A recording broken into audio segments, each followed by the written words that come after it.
But yeah, man. So all right. Well, we gonna move it on a little bit. We gotta talk a little bit about the VMAs, man. The VMAs just came on Monday, and for the first time, it was filmed in New Jersey. So Jersey. Yeah, they did a lot of Jersey themes. The host was from Jersey, he's an Italian guy. I forget his name, but he's hilarious. He's a comedian, stand-up comedian. I'll add that and I'll edit that into the YouTube when I upload this for YouTube. But yeah, he's hilarious, man. And so his jokes the whole night were funny. And then at the end of the show, to close it out, they had a performance by some Jersey veterans. First of all, Naughty by Nature. So we had Tretch and Vinny performing. Then we also had Fetty Wap, Redman. Oh my God! And Redman had my dude from Laws in the Underground. Yeah, Adolf or Mr. Funky? Do It All. Oh yeah. Whichever one that is, but yeah. So basically, they didn't even put his name in the mix. They was just like, yeah, Redman and blah blah blah. And so Redman kind of kicked it off, and he did one of his verses. But to introduce Redman, dude was right next to him. He was like, yeah, this Mr. Do It All from Lords of the Underground. This my man Redman. I was like, oh, snap. Yo, that's what's up. So, that's what's up. At the VMAs, we got that's hip hop right there. Yes, sir. Let's get that. And then, to cap it all off, we also had the queen herself, Queen Latifah. She did the thing. She came out on a motorcycle. It was kind of dope, man. She kind of had this, majestic entrance. Like, y'all need to know when it's time for the queen to come on, I got to make the right entrance. You know what I mean? Somebody put the jacket on her back. Somebody handed her the mic. Oh, damn. They did like that. Damn, they did like that. From James Brown. Yeah. I was like, yo, they did the damn thing, man. So y'all, if y'all haven't seen that, y'all need to check that out, man. The VMAs, the overall show was good, but that was just my favorite at the end when they had the Jersey artists come out to kind of close it out.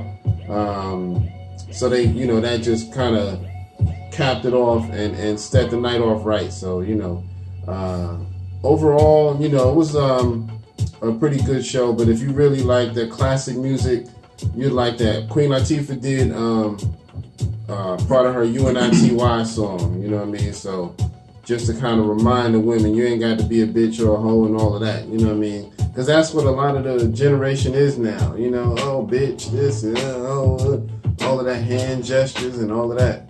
It ain't got to be all of that, you know what I mean? So, but, she keeping it real. I like that, man. So I'm sure the performance is online. So if y'all ain't see, y'all need to go see that. And see how they brought the house down, because even the younger cast was like, oh, they was losing it. So that was kind of dope, man. The VMAs. Now, did you get to see the VMAs? I did not. Okay. Man, like I said, I was watching Chappelle joint. Yeah, man. I gotta see that Chappelle too, man. So shout out to Dave Chappelle. Shout out again, Kev on stage. Shout out again to Tony Baker. Shout out again to Tahir. So we gonna be checking out. Yo, all of them dudes, man. I'm sure they tore the house down. So, but yeah. So we got our final topic for the day. We got to get into this Lord Jamar response to Royce the 5'9". I bet y'all thought I wasn't gonna reply to Mr. Royce the 5'9".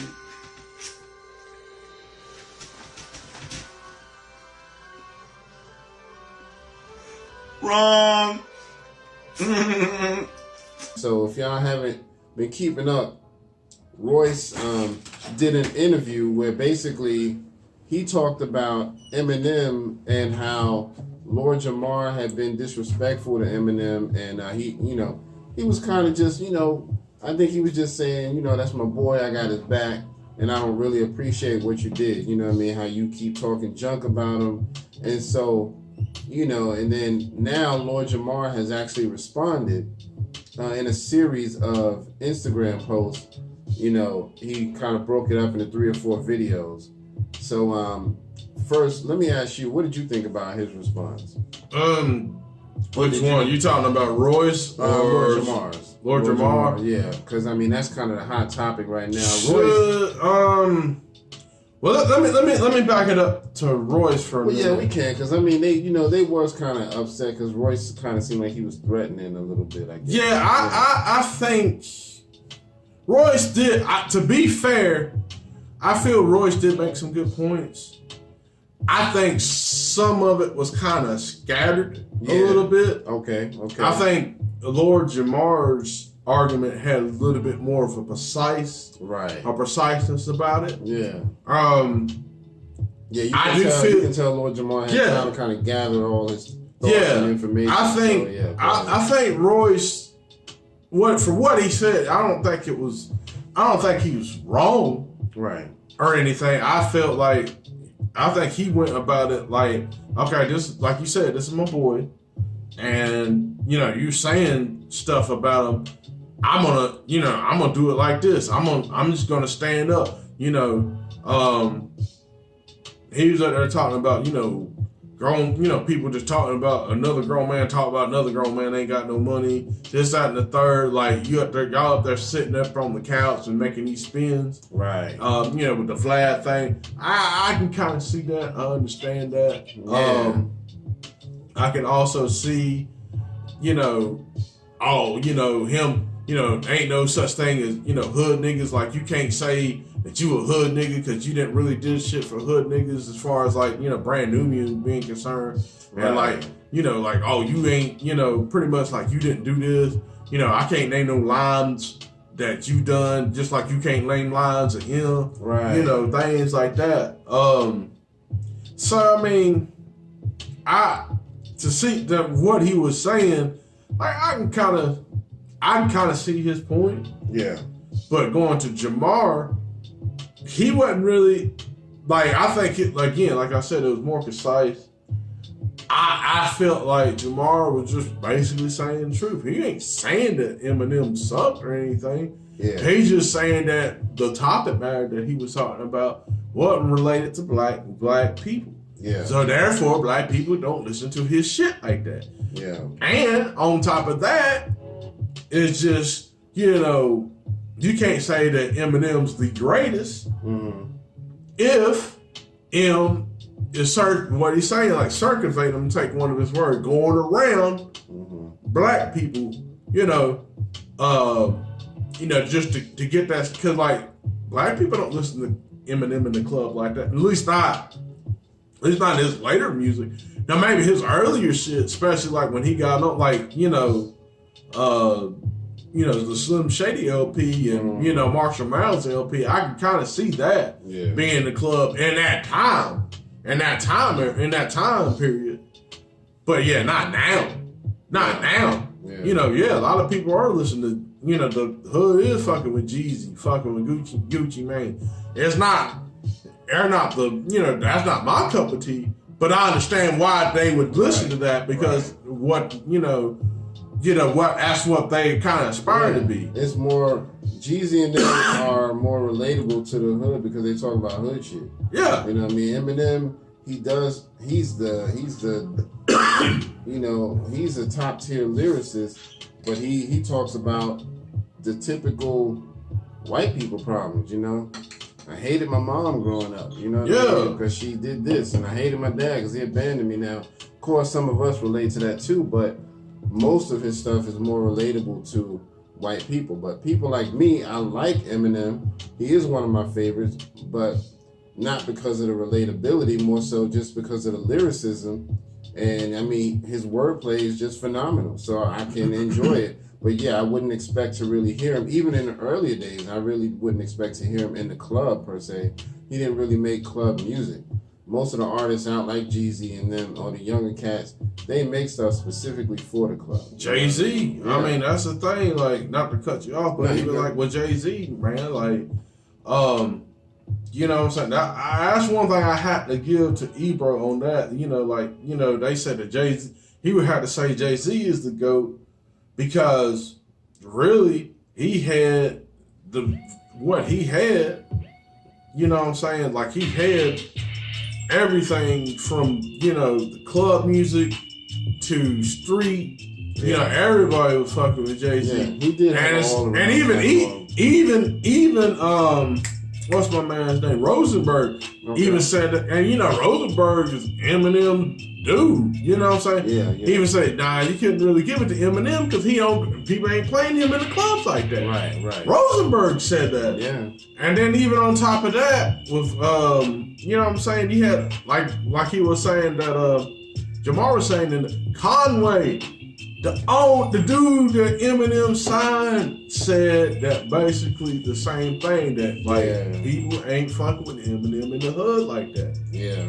And it's no disrespect, it's just that it's not relatable music. Right. It's no diss or anything like that. Yeah. And then two, let me ask this question. Do you feel that white people are a guest in hip hop? What Jamar, Lord Jamar say that quite often. Do you think they're a guest in hip hop? I mean, not necessarily. I feel like this. I feel like hip hop was created by people of color, blacks and Hispanics and things like that. But I feel like anybody can do hip hop.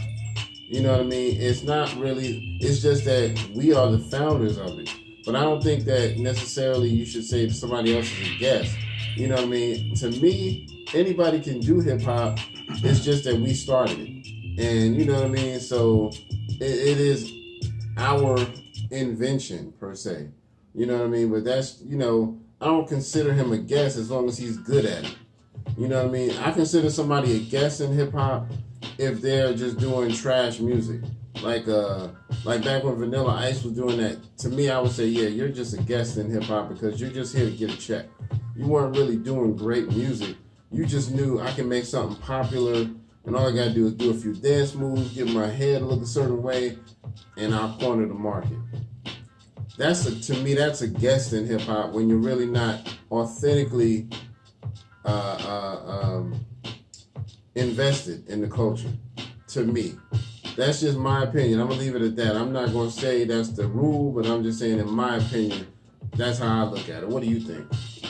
I would say yeah, because as far as like, again, they, kind of like rock and roll, we the inventors behind rock and roll, jazz and stuff, and guess is not really a bad term. Yeah. You can still, that's like, Godfrey made the best example of that.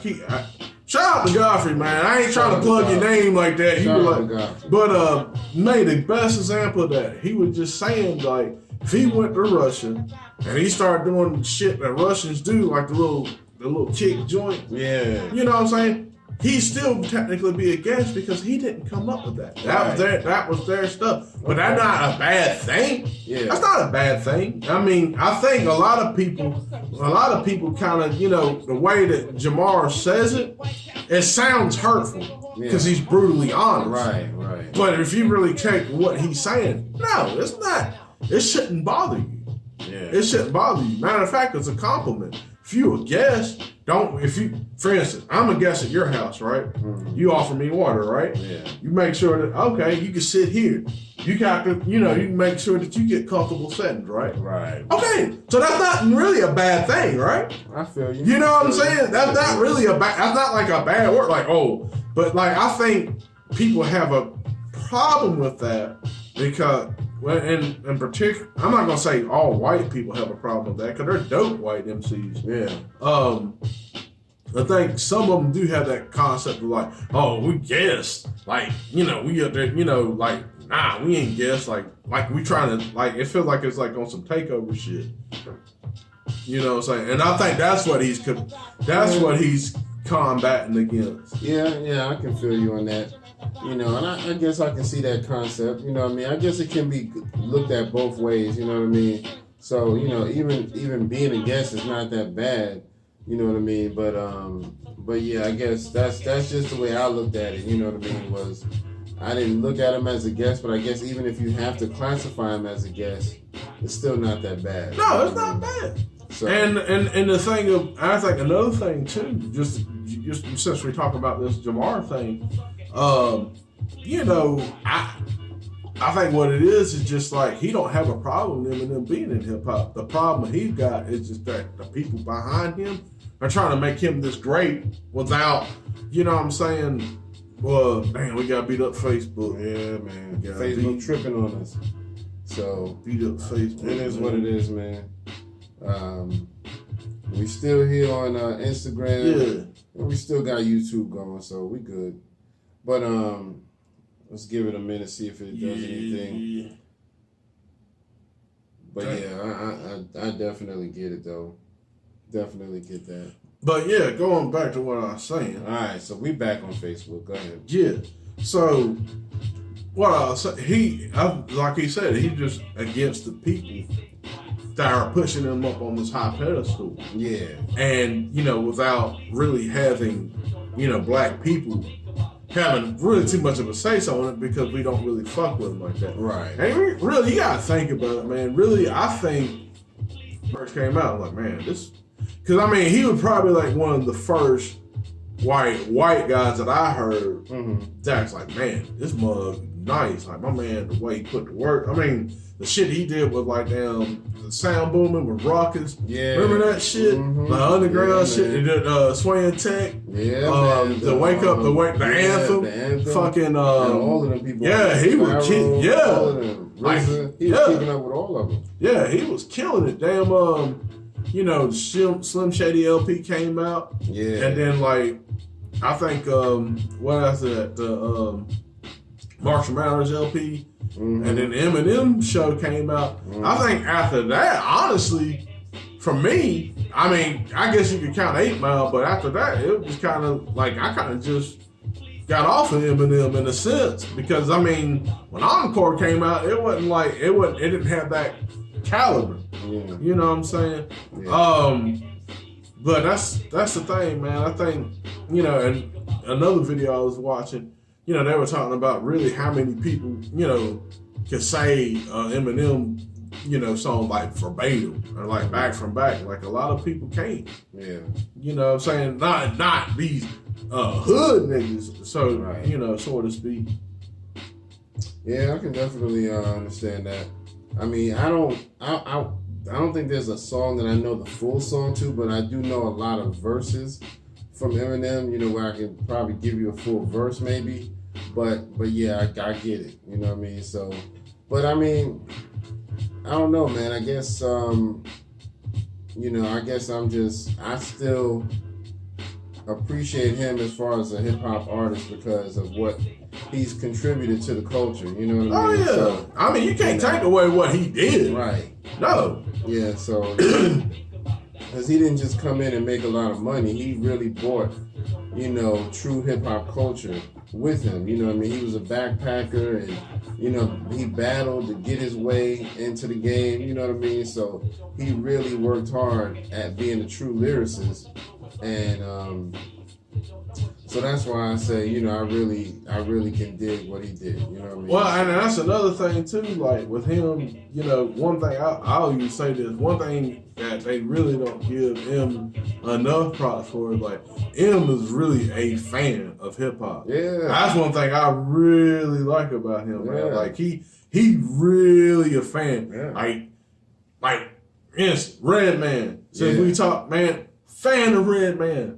Pretty much Redman gave him his style pretty much if you think about it. I talked about that on the lyrical breakdown. Yeah. So Eminem said Redman was like his #1 favorite. Redman, fucking Master Ace, you know what I'm saying? Like them cats, like he really looked up to them cats, man. Yeah, man. So, you know what I'm saying? Like that's one thing I don't think, you know, he really gets a lot of credit, you know, a lot of props on. Like, he really, you know, a fan. Yeah. And, you know what I'm saying? So, I think that's, you know, that's something that's overlooked. But, again, like I said, with the whole Eminem thing, man, like, you know, there's a couple Eminem songs that I like, you know what I'm saying?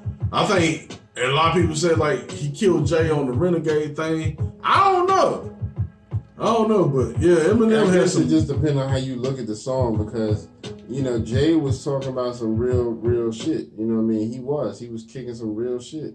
But Eminem was more so on the lyricism mind frame, you know, where he was just, his wordplay and all of that was so phenomenal. So a lot of people looked at it from that point. Like, when you think about just flow and wordplay, Eminem took over. But Jay, I mean, his content wasn't really deep like what Jay's was. Jay was actually talking about something. So Jay was like, yeah, my mind frame wasn't in the competitive mode. I was just kicking some real shit about being a renegade. Yeah. So, you know, and so I think you can't really compare. It's almost an apples to oranges thing, but it just depends on what you were looking for. So if you like lyricism and you don't really care about what they're talking about, then yeah, you're probably going to side with M. But if you're into, I want to know what the content was, I don't care how good you can put it together, then you're probably going to say Jay took the show. You know what I mean? So, in my opinion, just going to say that. That's the thing. And, you know, that's something that someone said to me back in the day. Like, Eminem, though, like, when he started rapping with, like, some dude like 50 and, you know what I'm saying, some real dudes on the track, like, you see some of his best stuff, like, and he did that, you know, that on Patiently Waiting. Man. Shady Records was 80 seconds away from the tower. Some power fuck with the wrong building and met the hit out. Yeah, that shit go hard. Better and damn, all buildings, nuclear showers. Yeah, I mean, he went, like, when he was some, you know, real cats, he go in. Yeah. And, you know what I'm saying? Like, him ain't, you know what I'm saying? But it's just that something, like we said, man, like, a good ain't really fucking with him like that. Right. Like that. Yeah, and that's the main difference, you know what I mean? I don't think Eminem ever expected to be played in the clubs, per se. You know what I mean? I think he more so was just like, you know, I just want to make dope lyrics and, you know, whatever. I mean, because you can argue, even like with Nas ain't club music. Right. But I think one thing what makes Nas so great is that he's you know, I think he speaks on a deeper level when it comes to like, you know, I think that's what Lord Jamar was kind of alluding to too, in a sense, like certain MCs, you know, when he was talking about Eminem ain't the first one I would go to other black MCs first. And I think that's what, you know, he was alluding to, you know, they're not in clubs. Yeah, but they appeal to something different. Yeah. They appeal, you can sit down with this music and kind of listen.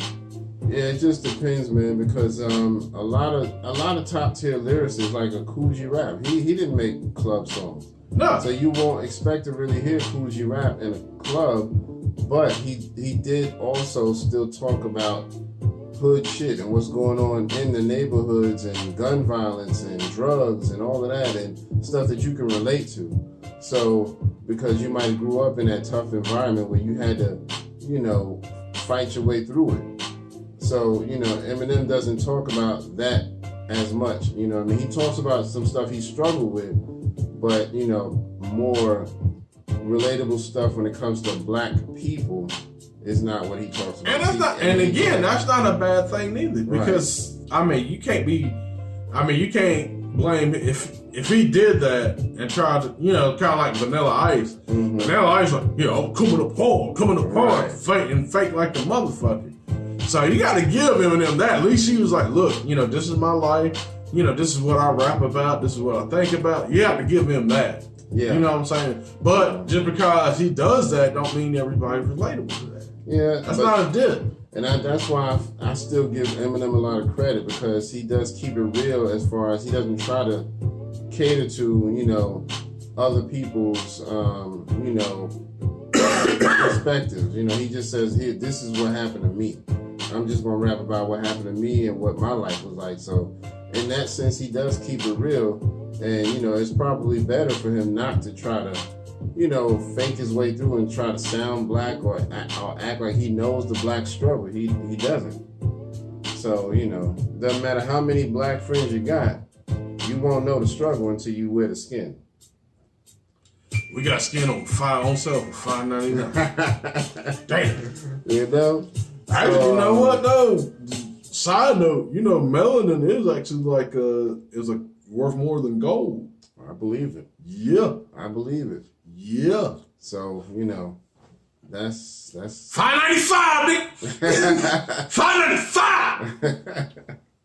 Yo, but yeah, man. So you know, what did y'all think about the whole Lord Jamar response to Royce the 5'9"? Because he did kind of go in for a while and he talked a long time and you know he stated his piece about it. But I in my opinion, I felt like he kept it real.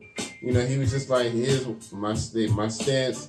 I don't have no disrespect for him as an MC. I'm just saying he can't be considered the GOAT because, you know what I mean, he's not, I guess he was saying kind of like what we were just talking about. He's not as relatable when it comes to the black audience being in the streets or in the club and blah, blah, blah. And since we are the ones who created this music, that's why he's saying we're not going to be bumping his music like in the club or in your car. I do bump it stuff in my car sometimes. Certain ones, you know what I mean? But it's not a whole lot, I have to admit. Damn, like remember me on that Marshall Matter LP with damn Sticky Fingers and RDA? Yeah, man. That shit went hard. I had to listen to that the other day. I was like, that yeah, man. That Dre on that beat. God, boy. And that was just a sick combination, man. Anytime you get Dre on the beat, Eminem, and you got some other good lyricists, I mean, it's a rap, man. So, you know, I can't even front, man. But yeah, so I definitely understand. But tell us what y'all think. You know, what do you think about Lord Jamar's response? You know, no. Oh, dang. Yeah, I had to say real quick too. Like, damn, I was on this side. A lot of people, you know, Till I Collapse was probably like one of my favorites. Man. You had Nate Dogg on there? Yeah. Man. I think that's honestly like one of my favorites. Yeah. That was Eminem. That was actually the first song that really made me really want to hear more of Eminem. Because when he first came out, I was like, this white dude is dope. But then when I heard Till I Collapse, I was like, oh crap, this dude. I had to learn that verse because it was so dope. You know what I mean? Yeah, here's the order of my list. It's your Freshy, Chasey, Tupac, and Biggie, Andre from Outkast, Jada, Terrell, Nas, and then when he killed, he killed that shit. Killed it. Yo, man, what was the other shit he said? Because I used to say that shit all the time. Women are courting web, spinning in hawk, venom, adrenaline shots, the penicillin could not get the illin to stop. Amoxicillin is not real enough. Yeah, he killed it. That one part right there, I was just sitting there like comatose, like, what? And then he came up, man, I mean, like, damn, what was the I still don't give a fuck on the, I don't rap for the money. Yeah. Fuck bitches. Give me one that cooks and wash through dirty dishes. He went in on that shit. Yeah, man. And what album was the joint on, I'ma Kill You? Bitch, I'ma kill you. You don't want to fuck with me? Yeah, that was on Marshall Man. Yeah, that's what I'm saying. Man, yo, that I had that on rewind all day. You don't want to fuck with Shady. Why? Cause Shady will fucking kill you. I mean, some of that shit, but you know what I'm saying? It was really good. But you know what I'm saying? That was at his height. Yeah. To me. That was just that true. And it's just, and then too, like, he was young and, you know, I think at that time too, like we were kind of, especially with me, growing up, being in high school, getting ready to go to college, that kind of resonate because, you know, it's kind of immature type of shit. But I mean, you still listen to the lyrics and stuff. But at the same time, it's like, you know what I'm saying? You ain't really, you know what I'm saying? A lot of hood ain't really listening to that. Oh, damn. Man, IG trying to shut us down. Okay. Well, let's get the hell on out of here. IG is telling us we got to hurry up and wrap it up. So we're going to wrap it up. For y'all out there in IG land, I got a bonus topic I'm about to throw out here, so y'all going to have to look for it on YouTube. Right before the show started, I was online and I saw something. Joe Budden was live doing one of his lives, and Drake jumped in and was clowning him. He was clowning him and Pusha T. Wow. I was like, yo. And I almost forgot about it while we were talking. I just had to write it down so I could remember. But basically, Joe was doing his live and having a good time at like a party or something. And Drake jumped in and was saying stuff like, yo, like kind of saying the party was whack. So he was like, yeah, throw Pump It Up on. I bet you that'll clear out the room or something like that. Damn. Yeah, he said, I bet you if you throw Story of Adidon on, nobody will care. You know, stuff like that. He was throwing like little shots. So yeah, that was kind of messed up. I was like, okay, Drake, you feeling yourself for a minute now. He trying to spark up some stuff. So, and Joe Budden was, oh, you better chill, Drake. Don't get me back in the studio. You know, he was trying to play it lightly. Honestly, man, Budden killed Drake. Yeah. Drake didn't want that shit, Yeah, man. he did go pretty hard on Drake got murdered. Yeah, I'm not as big of a Joe Budden fan, but he did go pretty hard on that. But I would like to hear maybe a Pusha T response, you know what I mean? And I think that Drake is kind of reaching, because remember, supposedly he had another response that he didn't want to release. So maybe he's just like, I got this thing that I wrote and I never got to do anything. So let me kind of spark up some stuff, see if I can throw a hat back in the ring. You know what I mean? Maybe he's trying to reach. I don't know. What y'all think? You know, let us know. But it's online. If you go to some good hip hop websites, you'll see it. When did this? So this happened today? Yeah, the thing I saw was just today. So, cause I check stuff like this every day, and this story just came out today. I don't know when the live took place, but Drake was in there in real time when it happened, so it was funny. Damn, Drake better watch out. They gonna fucking run on his ass. Right. So, you know, it is what it is. But yeah, man, so that's pretty much our show for the day. Episode 87. 87? Yeah. Class of 87. Try It Hip Hop Podcast. We thank y'all. We appreciate y'all for checking us out. Weigh in on the comments. You know, we need to hear from y'all. Let us know what you think. Give us your feedback. So, you know, and we'll see y'all on the next go round. My name is Kurt Dog. And this is Howie. And we thank y'all. Peace.